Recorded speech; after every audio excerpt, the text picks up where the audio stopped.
નમસ્કાર, સમાચારો સાથે હું છું વિધિ। વાત મહેસાણાની કે જ્યાં ચાંદીપુરા વાયરસના 2 શંકાસ્પદ કેસ સામે આવ્યા છે અને આ 2 શંકાસ્પદ કેસને લઈને આરોગ્ય વિભાગ દોડતું થઈ ગયું છે। વિજાપુરના ડાભલાના સડકાપુરામાં એક કેસ મળ્યો છે। ખેતરમાં રહેતા પરિવારના 3 વર્ષના બાળકને શંકાસ્પદ ચાંદીપુરા વાયરસથી તે ગ્રસ્ત હોવાનું જણાયું છે। હાલમાં વડનગર હોસ્પિટલ ખાતે બાળકને સારવાર માટે ખસેડવામાં આવ્યું છે। બાળકના ઘરે અને ગામમાં પણ દવાનો છંટકાવ કરાયો છે। તો વસઈ આરોગ્ય ખાતા હેઠળની તમામ શાળાઓમાં પણ ખાસ નોટિસ અપાઈ છે।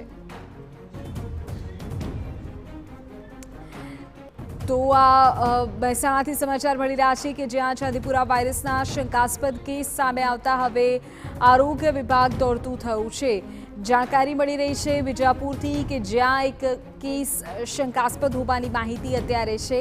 ખેતરમાં રહેતા એક પરિવારના 3 વર્ષીય બાળકને ચાંદીપુરાના લક્ષણો હોવાનું સામે આવ્યું છે। જોકે હજુ સુધી એ સ્પષ્ટતા નથી થઈ શકી। તેનું સેમ્પલ જે છે તે લેવામાં આવ્યો છે। અમારા સંવાદદાતા મનીષ પુરી જાણકારી આપી રહ્યા છે। જી મનીષ।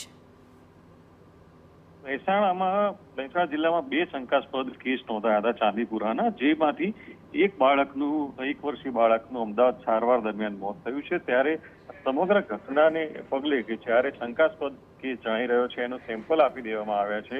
એનો રિપોર્ટ તો આવશે ત્યારે આવશે 1 વીકમાં, પરંતુ અત્યારથી આરોગ્ય વિભાગ એલર્ટ મોડમાં છે અને જે વિસ્તારના બાળકોને આ શંકાસ્પદ ચાંદીપુરા જણાવે છે ત્યાં વિસ્તારમાં દવાનો છંટકાવ, સાફ સફાઈ સહિતની કામગીરી હાથ ધરી દેવામાં આવી છે અને બાળકનું ઘર હોય કે એના આસપાસનો મહોલ્લા વિસ્તાર હોય કે એ ગામ હોય ત્યાં દવાનો છંટકાવ કરવામાં આવે છે। અને જે વસઈના ડાભલાની આજે આ ગામની ઘટના છે, જ્યાં ગામનો બાળક હતો તે વસઈ આરોગ્ય ખાતાના તાબામાં આવતા તમામ શાળાઓમાં પણ નોટિસ આપીને આસપાસ ક્યાંય પણ મચ્છરો કે ગંદકી ન થાય એનું ખાસ તકેદારી રાખવા માટે પણ નોટિસો અપાઈ છે। જી ઓકે મનીષ, આભાર જાણકારી બદલ। ખાસ તો લોકોને પણ સાવચેત રહેવા કહેવાયું છે। દવાઓનો છંટકાવ અત્યારે ગામમાં કરવામાં આવી રહ્યો છે।